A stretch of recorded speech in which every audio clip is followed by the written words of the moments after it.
Good morning, good afternoon, good evening, whatever time of day it may be in whatever part of the world you may be in. This is Dr. Don with another daily light point. It's my last daily light point from the island of Grenada. I'm heading back to the States so we can resume our transformation work in the States. What you see behind me is just another view. We're in um, the small town of Grenville in Grenada, just wrapping up our trip. I want to close out this series around wellness with part two of what we began to speak about yesterday, and that is when we talk about examining your vocational wellness, your occupational wellness. There's an exercise that I found very valuable and useful in my life, and as I coach and guide other executive leaders, this is an exercise that I've applied in certain circumstances where this evaluation around occupational wellness begins with connecting to what makes you feel most strengthened by when you perform certain tasks or responsibilities in the conduct of whatever you consider yourself to do or be professionally. Excuse me, something that you can also apply in the context of your personal life as well.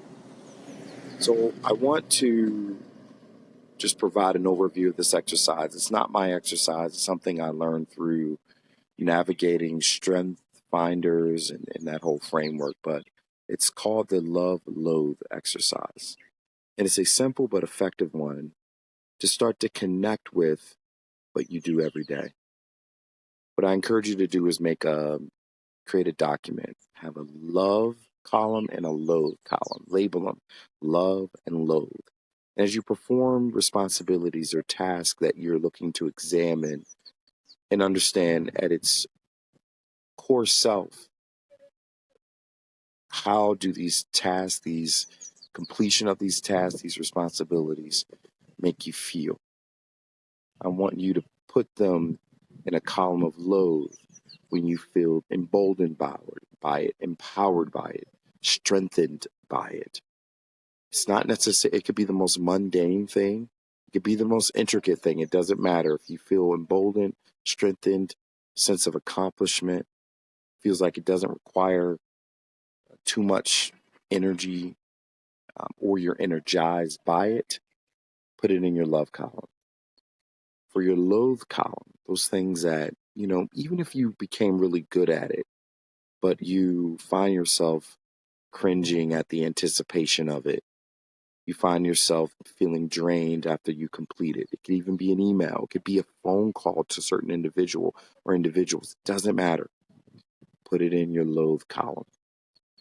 And when you do this for about a week or so, I want you to then look back at your love column and your loathe column and identify themes, commonalities. And what'll start to flush out is this connection to what you feel most strengthened by. You can start to get a gauge on your vocational or occupational wellness. It's important that we examine what we love and what we loathe each and every day, because sometimes we become really good at something, but it falls more heavily in our loathe column. Imagine the psychological, spiritual, and physical implications of that. So as you wrap up this examination around wellness for at least this series, I encourage you to complete that exercise.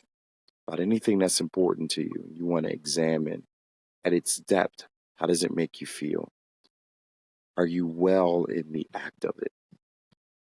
With that being said, I'm excited to rejoin you back in the States, and we can just unpack a lot of themes this week around strengths.